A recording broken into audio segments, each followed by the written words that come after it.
A lonely beaver who has yet to find love is one step closer to finding a partner. This is Steve. Steve was named after the Great Escape actor Steve McQueen. And at one point, he roamed 12 miles from his home in Northumberland on a mission to find a mate for life. You've got a feel for Steve. I thought you were going to say on a motorcycle then. A beaver, no. But it was on a mission. No, he's just named after Steve McQueen. So conservationists are hoping they can step in and help the lovelorn beaver, and decided to increase his chances of a romantic encounter. They've moved him to Wales, part of the programme to reintroduce beavers into the wild. And who knows, maybe happier there.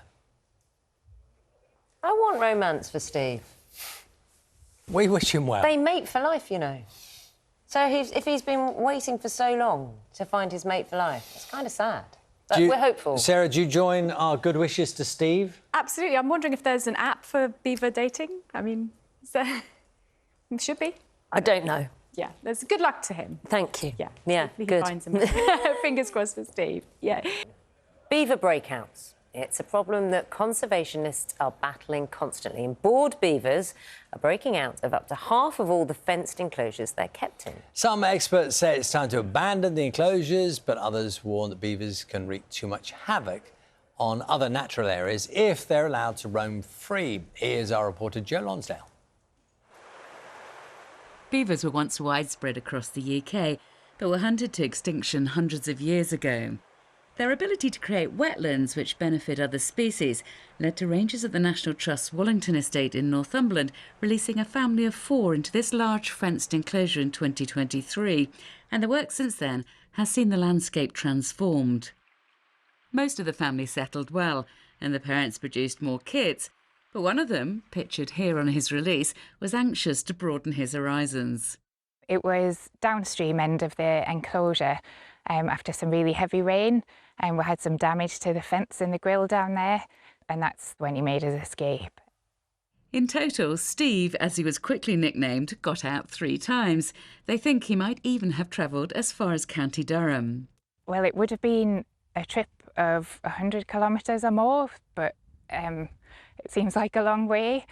He wasn't there for long, so we put cameras up and did quite a lot of surveying in the area, but the beaver didn't hang around for long, so we don't know where it went from there.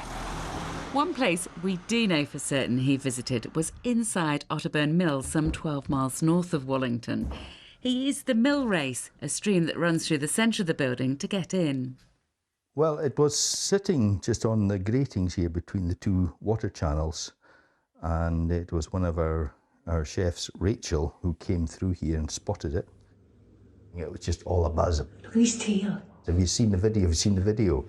I just couldn't believe it. So it's just amazing. But a mile upstream, lots of trees which had been planted by volunteers to create a new habitat along the river were being felled, with the culprit leaving behind some distinctive clues. We put this river bank into a 10-year conservation, and when you feel like there's a lot of people done a lot of hard work to create the habitat for the wildlife, and some other wildlife then is ruining the habitat we've made, it's a little bit disappointing, yeah. But Wallington is far from alone in having beavers escape. Natural England, the organisation which advises the government on the environment, says between 40 to 50% of England's enclosures have had at least one beaver escape, including one on the Lowther estate in Cumbria.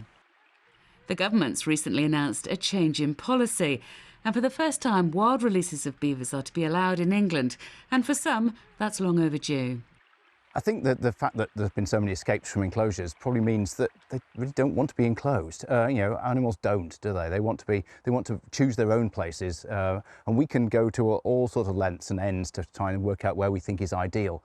But they will, you know, they will tweak that. They'll have their own ideas of what the actual perfect spot is.